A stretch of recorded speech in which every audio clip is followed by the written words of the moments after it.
Thank you very much. And at the outset, I want to compliment Indic Research Forum and especially Yashas for his extremely hard work and his insight, as General Khandare has said, inspirational. And 1 year of Indic Research Forum, we are celebrating the anniversary today. I am extremely fortunate to have been associated with this forum since almost its inception.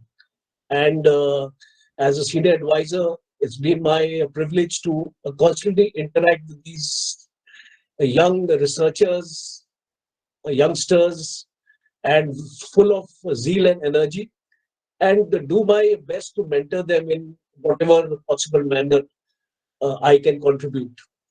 The very important aspects have been highlighted by General Kandare.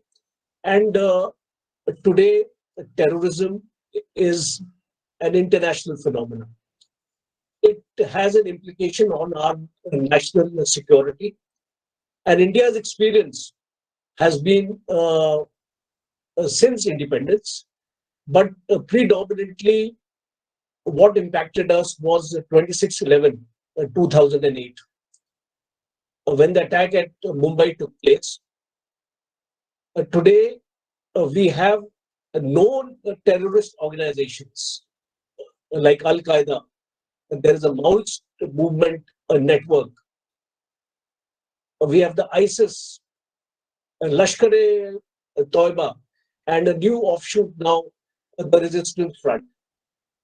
So the world as a body is aware of these organizations. The major superpowers who are vested with the interest of tackling international terrorism are aware of the locations of these organizations, are aware of the modules where these organizations are working from. Then, where is the delay to eliminate them? Today in the United Nations, there are 16 international treaties on terrorism, hijacking, hostages, financing of terror, marking explosives, nuclear terrorism, and many more. These treaties, unfortunately, are not sufficient enough to curb this menace. There is no global consensus on terrorism today. We have the impacted areas being South Asia, West Asia, Western Europe, Iraq, Syria, and of course the Indian subcontinent. These organizations have access to easy, sophisticated weapons, disruptive technology, cyber, as mentioned by General Khandare, which mask their identity. Real-time secure communication is available with them. The flow of funds is there with them. And DIY kits, do-it-yourself kits, sitting in their own rooms, they can assemble weapons and bombs. And unfortunately, terrorism becomes the most preferred option of waging a war. Coming to India, look at our history right from partition 1947. Because of the territorial dispute we had with Kashmir, which became the core of the conflict between Pakistan and India. And terrorism is a manifestation of that. There are other reasons why terrorism has flourished in this part of the continent or the subcontinent. The primary causes are related to political, religious, ethnic, ideological, as mentioned by General Kandare, identity-driven, linguistic, and socio-economic. So these are the factors which are extremely relevant when we classify terrorism today. As far as the Indian context is concerned, we can classify terrorism into three broad areas. One is the cross-border, Jammu and Kashmir. One is the terrorism in the hinterland. And the third is we have some kind of insurgency in the northeast. Now it is almost, finishing, but still there in some states from where the violence is taking place. Ours is a diverse society, so it becomes the ideal breeding ground for terrorism to take place. A communalization, a criminalization, a religion, and irresponsible statements also being made by certain political leaders lead to enhancement of this. The poverty, poor governance, illiteracy, unemployment. These are the other important factors if we look at why terrorism gets that encouragement.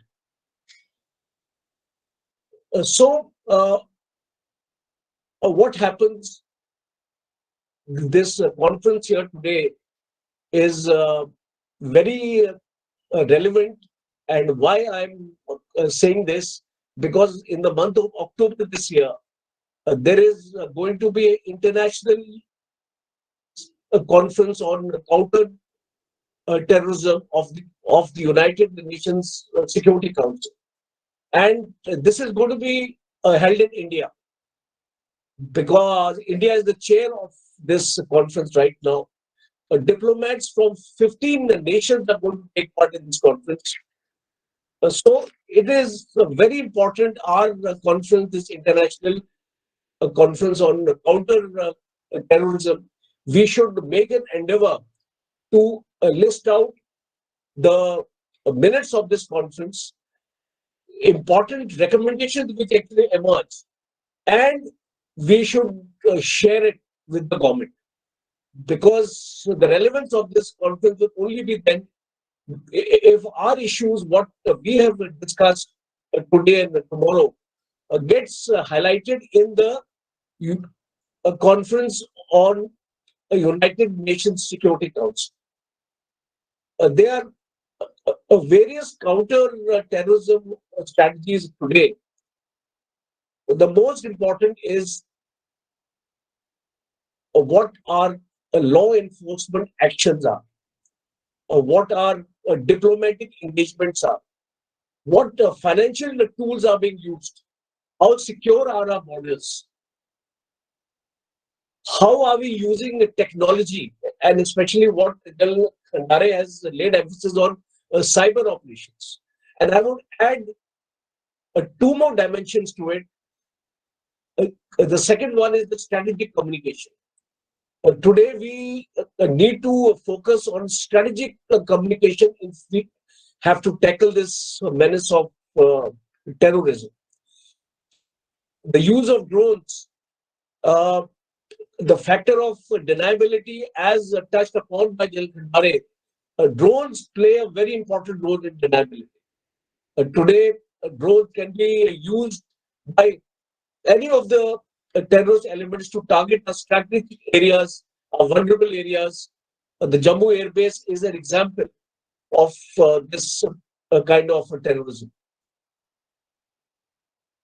At the same time, I would also recommend a broader use of non-military capability to counter terrorism.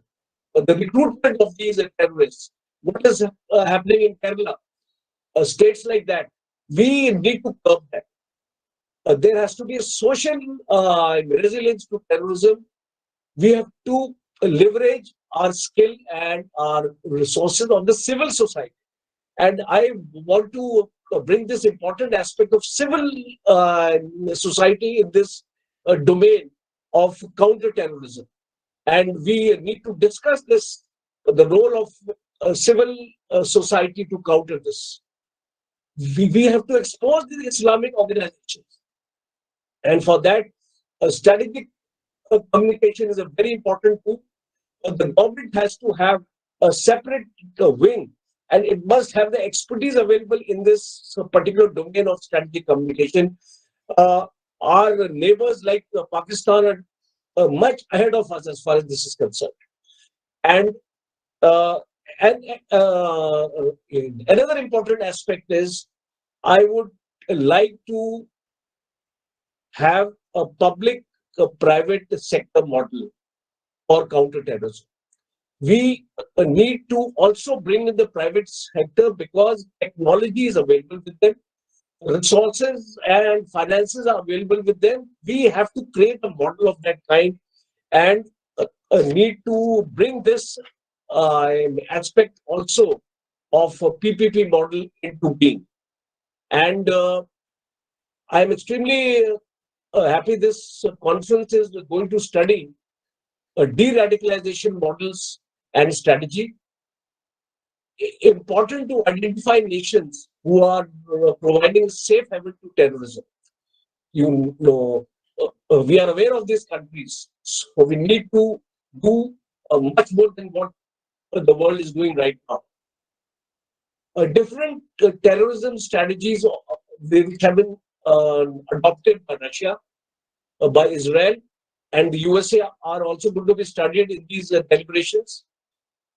Containment of Islamic terrorism is also going to be studied here. A role of technology, artificial intelligence, and space. Like mentioned by Jal Khandare, this aspect is also going to be deliberated in these 2 days deliberations. Relevance of FATF. Unfortunately, this topic has been listed for deliberation, but we have to look at the broader picture and see how effective FATF has been so far. We don't see any impact on Pakistan because Pakistan continues to do what it wants to do. And looking inwards, we also should look in adopting a strong legal framework. The Unlawful Prevention Act 1967 and the National Security Act 1980 would, I think, need a review. We have to have stringent measures as far as legislation is concerned. Strict action against hate speeches. Unfortunately, we have been extremely tolerant on this aspect. The government will have to look into this aspect. We have to synergize all our intelligence agencies, starting from IB, CRPF, IPS, police services, the RAW, the NIA, the military intelligence. We have a net grid available right now. We must look into greater details of this national grid of intelligence, because intelligence is going to be a very important aspect in case we have to formulate the counter-terrorism strategies.